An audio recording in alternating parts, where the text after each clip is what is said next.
saya Asih Yuniarsi dengan NIM E1032201045 dari Program Studi Ilmu Pemerintahan PPAPK. Baiklah, pada kesempatan kali ini saya akan membahas mengenai review buku yang berjudul Isu-isu Pembangunan karya Bapak Martoyo yang diterbitkan oleh Top Indonesia guna memenuhi tugas mata kuliah Teori Pembangunan dengan dosen pengampu Bapak Firdaus SIP MSOS. Baiklah, langsung saja dalam bab ini. Yang pertama yaitu bab 1 membahas tentang konsep dasar teori pembangunan dalam perspektif diakronis. Pembangunan di sini diartikan sebagai pertumbuhan dan perubahan ke arah yang lebih baik. Setiap pembangunan bertujuan untuk menyejahterakan rakyatnya. Dengan ini tentunya membahas mengenai konsep dasar teori pembangunan. Pembangunan awalnya dipakai dalam arti pertumbuhan ekonomi masyarakat. Terkait dengan isu yang sering menjadi sesuatu yang sering diperdebatkan dan sedikit catatan kritis mengenai kebijakan pembangunan ekonomi di Indonesia. Seperti yang kita lihat terakhir ini adalah terdorong dari kepedulian terhadap kenyataan pembangunan di Indonesia dengan melakukan sedikit analisis dalam perkembangannya. Pembangunan ekonomi menjadi suatu kebutuhan yang mendesak, selain didorong semangat untuk mengejar ketinggalannya dibandingkan dengan negara lain yang lebih, namun diiringi oleh persoalan pembangunan yang senantiasa aktual, masalah pengangguran, tingkat urbanisasi yang tinggi, yang menciptakan masyarakat miskin di kota, dapat menimbulkan banyak kesenjangan sosial.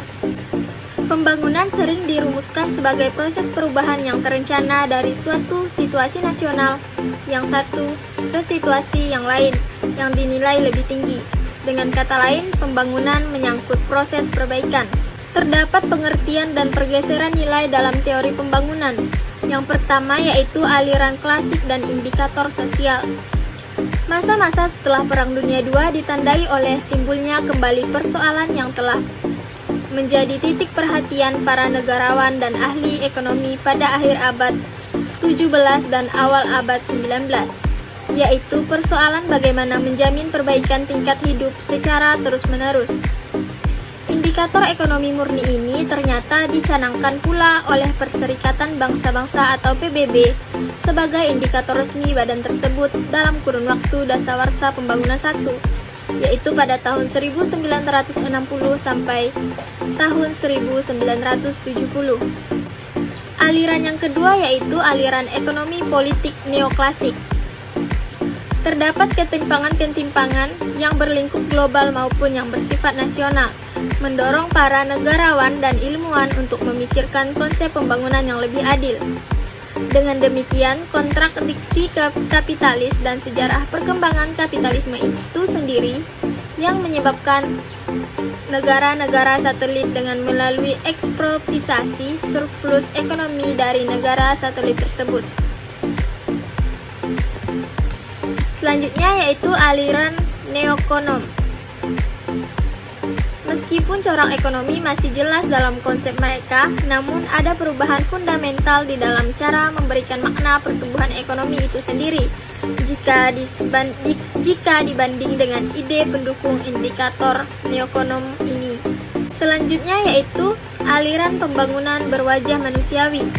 Aliran ekonomi politik neoklasik maupun aliran ekonomi neokonom telah memberikan koreksi yang cukup fundamental terhadap konsep pembangunan ekonomi klasik.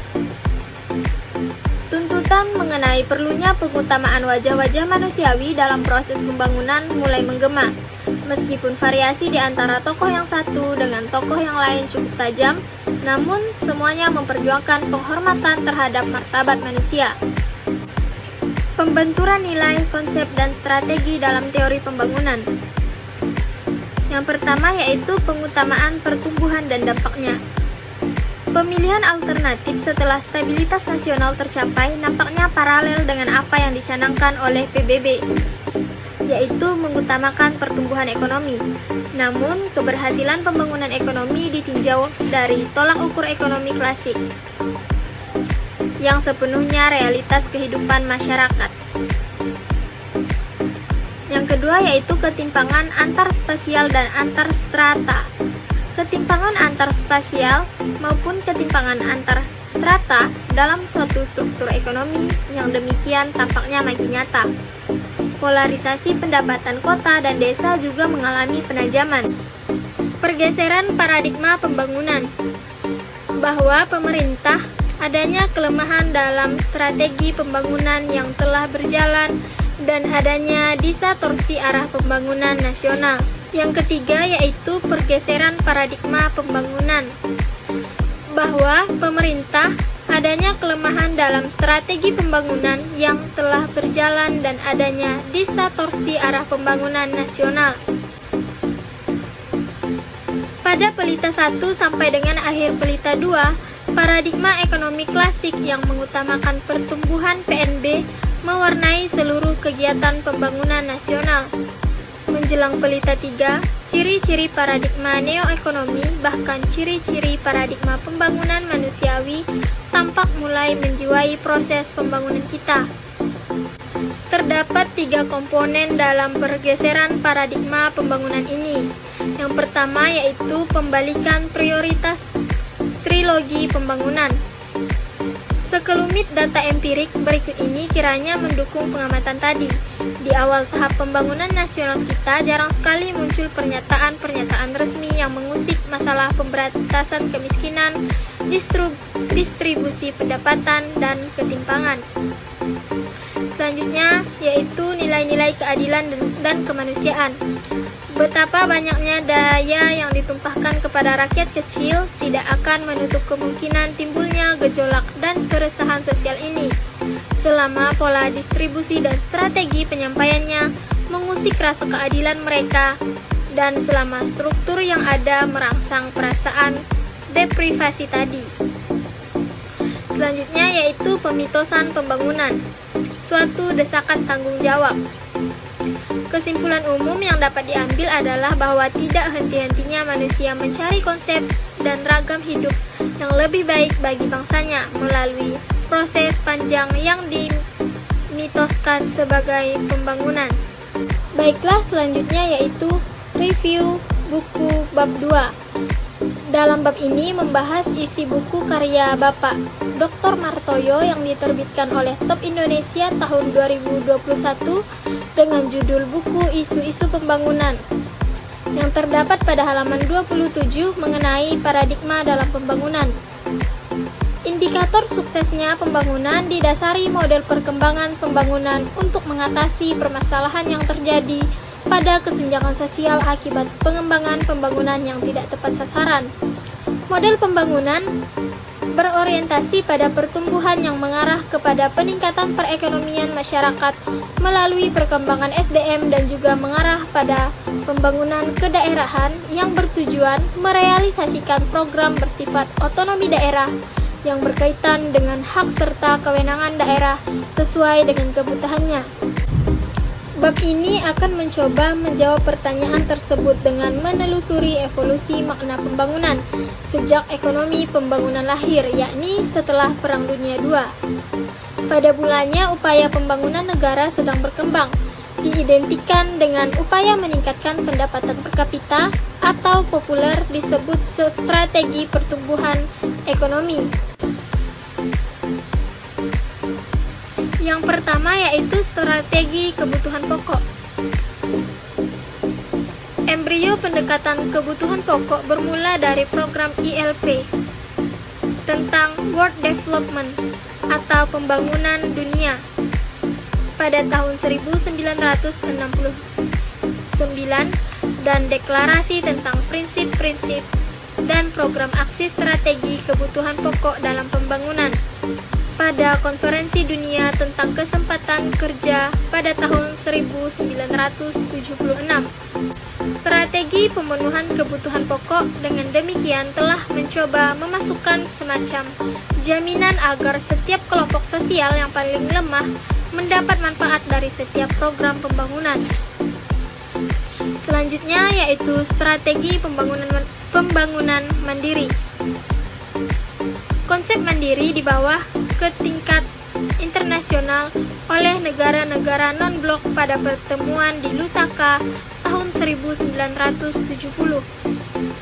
Dengan demikian, konsep mandiri telah muncul sebagai konsep strategis dalam forum internasional sebelum konsep tata ekonomi dunia baru lahir dan menawarkan anjuran kerjasama yang menarik disbanding menarik diri dari percaturan global. Kemudian, adanya strategi pembangunan berkelanjutan.